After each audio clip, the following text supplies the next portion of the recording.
They use racist epithets and suggest that we're ghetto or unqualified. Speaking of lady eyelashes, here's Jasmine Crockett. She was giving a commencement speech, and she somehow brings up the N-word and DEI hires and a whole bunch of other gibberish.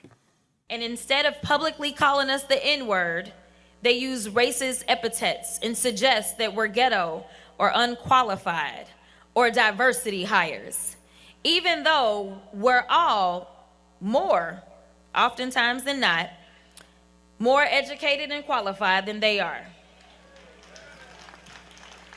I have news for you. These attacks are not new because Jim Crow never died. He just lied in wait. It's just so boring. It's so boring. And that's why when I tell you they want to keep them on the plantation, and some people get upset by that phrase, it's actually right.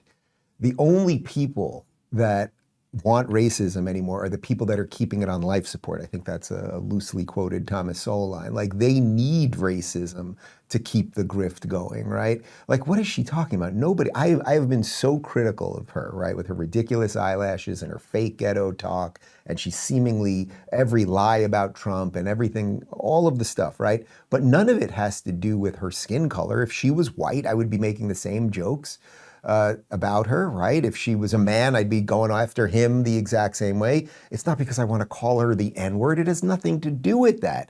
And this idea about DEI, so they don't use the N-word, they use DEI hire. Well, the thing is, DEI hires are real. That's why human resource departments had DEI divisions, and human resources are in charge of hiring. So they had human resources, then they had people that worked within that in DEI, and those people would vet out a certain set of people based on skin color usually, but also genitals and sexuality, and then those are the people that got hired. So when you call someone a DEI hire, yes, not every single person of any particular color is a DEI hire, but if you see a bunch of clearly unqualified people. So let's say Corinne Jean-Pierre, who the day they brought her into the White House, what was it? She's a black lesbian. It's fan-freaking-tastic. Okay, is she qualified? Well, I'm fairly certain after 2 years of watching that circus, she was not qualified. The Secretary of Health was the guy who chopped off his dick, Levine. His name was Dick Levine, which is even funnier.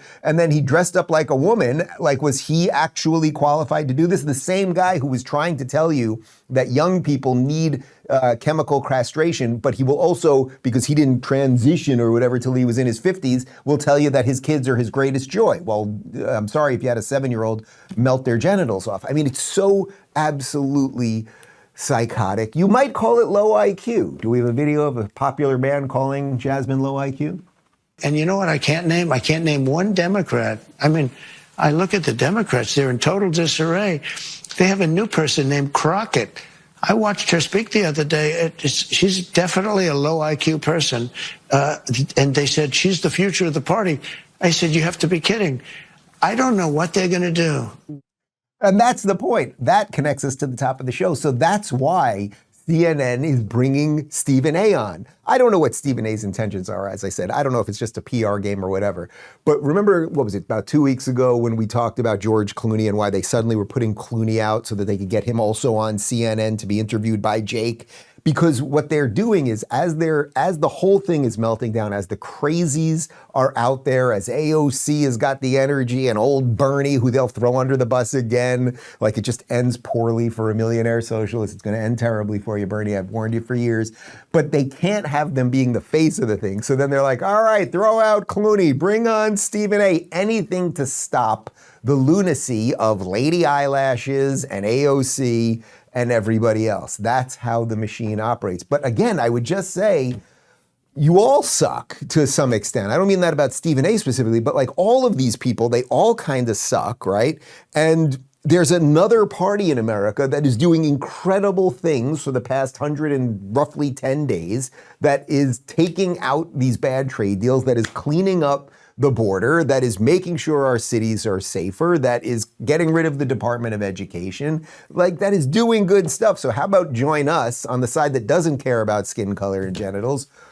or stick with those guys, and good luck with all that. Have you seen the latest headlines about fluoride in the water supply? The future of oral care isn't fluoride, it's peptides. The wellness company just launched Smile, the first ever peptide-based toothpaste that regenerates gum tissue, strengthens enamel, and naturally whitens teeth. Smile is doctor-formulated to work with your body's natural repair process. It boosts blood flow, stimulates collagen, and whitens without sensitivity. No fluoride, no peroxide, no artificial dyes, just clean, powerful ingredients that fight bad bacteria. Ready to upgrade your oral health? Head over to twc.health/Rubin and use code Rubin to get 15% off plus free shipping. Take action today for a healthier tomorrow.